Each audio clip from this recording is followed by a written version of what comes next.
Menteri Hukum dan HAM Yasona Lawli mendorong agar izin praktek dokter berada dalam domain pemerintah dan bukan dalam kewenangan Ikatan Dokter Indonesia. Jadi saya kan mengatakan izin praktek itu menjadi domain negara saja ketimbang dikasih kepada rekomendasi satu organisasi profesi.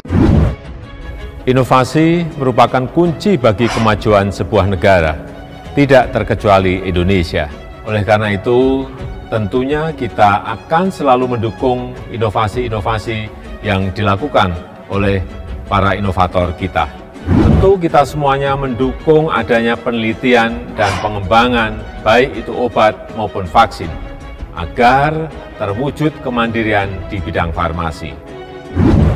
Nah, kami sangat taat pada pemerintah, karena saya selalu menganggap pemerintah itu adalah wakil Tuhan di dunia, jadi kami akan taat. Ini hanya sifatnya terkait dengan masalah etik. Di dalam lembaga Ikatan Dokter Indonesia itu ada unsur-unsur yang mempunyai tupoksi yang berbeda. Oke. Kami adalah eksekutif organisasinya. Saya justru saya kira menurut saya ya, ini lebih bagus konsentrasi dalam penguatan dokter, perbaikan. Lebih baik kan dilakukan pendekatan-pendekatan yang lebih baik, lebih saling duduk sama lah, urusan-urusan begitu. Itu yang kita inginkan. Tapi kalau begini caranya kan udah banyak sekali masyarakat menuntut, udah deh gitu. Jika semua tahapan sudah dilalui, kita percepat produksi untuk memenuhi kebutuhan di dalam negeri.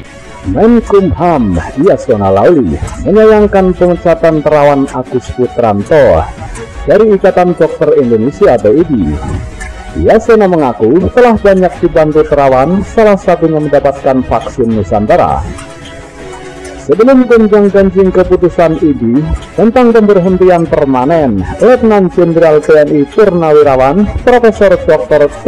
Terawan Agus Putranto SPRAD sebagai anggota IDI tanggal 3 Maret 2022 yang lalu, saya sangat beruntung mendapat treatment vaksin Nusantara dari Dr. Terawan, kata Yasona. Dikutip dari akun Instagram resminya @Yasona Lawli pada Rabu 30 Maret 2022. Yasona mengaku tidak meragukan kredibilitas Terawan sebagai dokter. Yasona mengaku tidak mendapatkan efek samping dari pemakaian vaksin Nusantara itu. Bahkan ia merekomendasikan dua temannya diterapi oleh Terawan. Oleh karena kredibilitas dan keahlian Dr. Terawan yang tidak saya ragukan, sejak lama saya sangat berminat untuk vaksin Nusantara.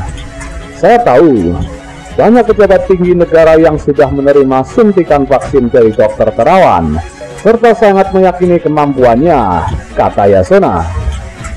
Pada saat yang sama, saya membawa dua orang teman yang ingin mengikuti treatment DSA dari Dr. Terawan. Sahabat saya tersebut sangat tertarik karena kesaksian dari beberapa teman yang telah pernah mendapat treatment DSA.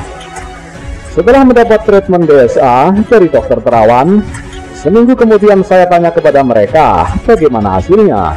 Mereka berdua mengatakan super dan mantap, dan merekomendasi saya untuk DSA induknya.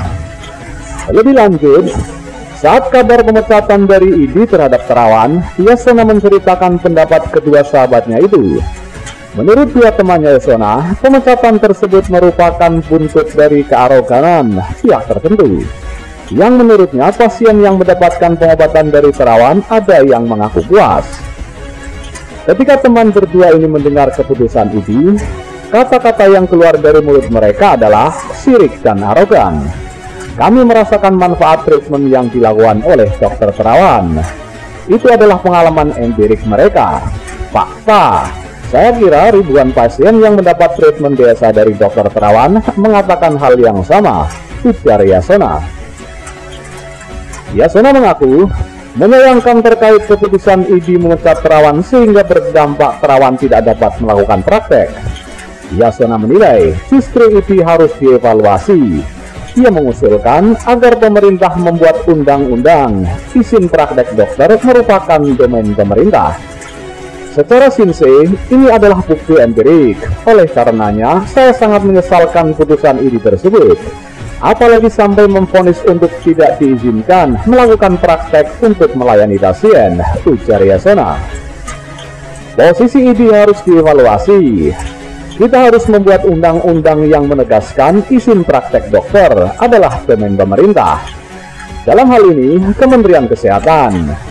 Kepada Dr. Terawan, tetaplah berkarya untuk bangsa dan negara, serta untuk kemaslahatan umat manusia. Tutur Yasona.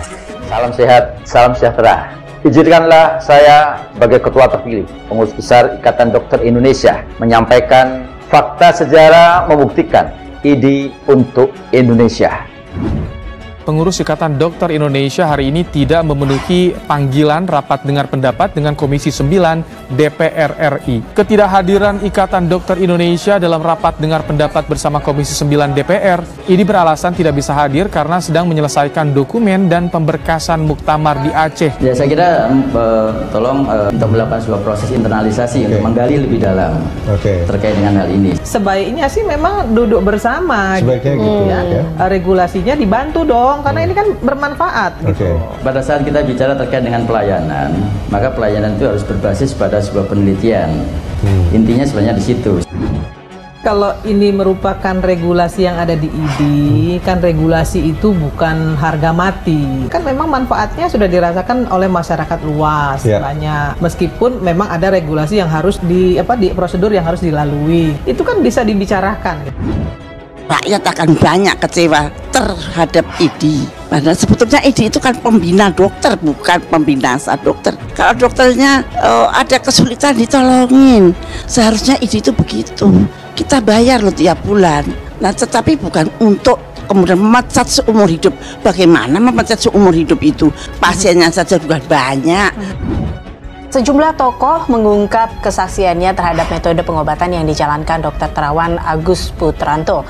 Mereka mengaku puas dengan terapi otak yang dilakukan Dr. Terawan. Beliau sudah membantu dan menyelamatkan banyak orang ya. Saya kira sudah ribuan orang ya di kalangan tentara di mana-mana yang saya tahu. Saya sendiri contohnya ini, saya saksinya lah. Saya udah 3 kali, saya pengen ke-4 kali lagi gitu loh. Saya jadi pasiennya karena orang-orang yang memberitahu saya itu menunjukkan bukti dan tidak ada cerita korban dari Pak Terawan. Dr. Terawan sempat menyampaikan kepada saya dan saya bilang silahkan sesuai dengan apa yang berlaku selama ini. Singkat kata, sahabat saya itu sembuh.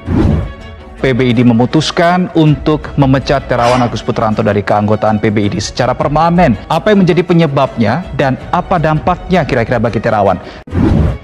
Izinkanlah saya sebagai Ketua terpilih Pengurus Besar Ikatan Dokter Indonesia menyampaikan untuk Indonesia. Pemberhentian permanen sejawat Dr. Terawan Agus Putranto sebagai anggota ini.